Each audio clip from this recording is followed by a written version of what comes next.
Today, got to get this motor mount back on the Sportster. What we got going on here is this is the motor mount that came off of there. It was broken up this corner here and bent. This is the aluminum motor mount for the Ford controls.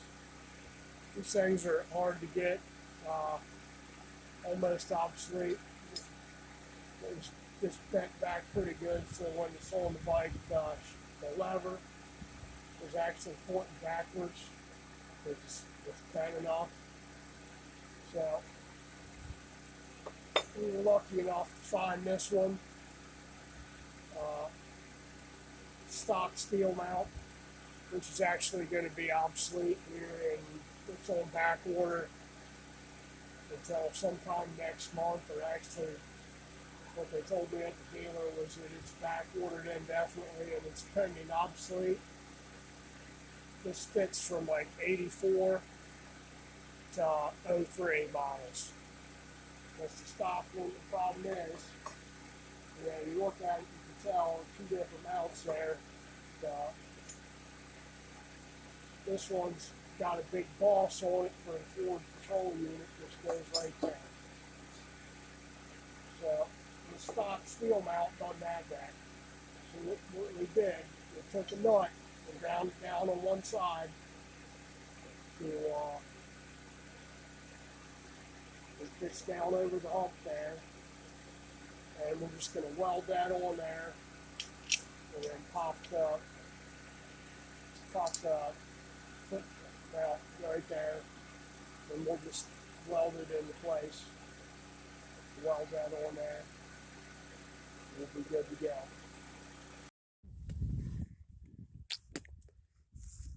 Had to wait on my adapter for my generator here. This is the 50 amp cable right here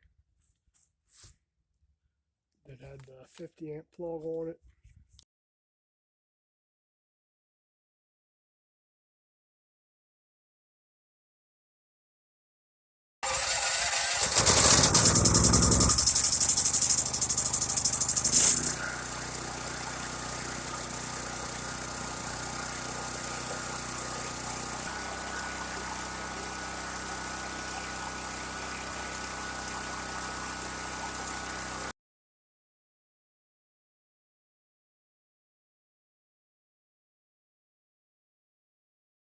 Go figure. All right, that's about it for this one. Generator's working good. Like I said, it's been cold out here in the morning, and it's a little bit windy to be MIG welding. All right, thank you. That's Furman generator with MIG 205DS yes welder, and the adapter. And I'll have to look that up. I can't remember what it is.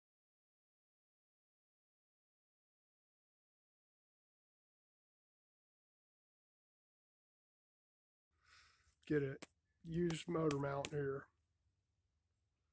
Added the nut to it and used the same shaft for the footpeg brake thing. Just cut it off. I didn't even cut it. I had to trim the threads down because it wasn't a 1-inch coarse nut, or the threads were bunged up on it and I didn't have a die for it, so I just ground the threads off, jammed it in there and welded it. So it should work good enough for them. Appreciate it. If you like my content, please like, share, subscribe, all that jazz. Generator seems to be doing good other than being cold out, and it didn't want to start really this morning. And probably because I didn't go through the proper procedure for starting it. Trying to crank it, and then a little light started blinking, and I think when the white light starts blinking, you're supposed to shut it off and wait a couple of seconds and then turn it back on. Kills the ignition or something like that, I don't know. But it's working good.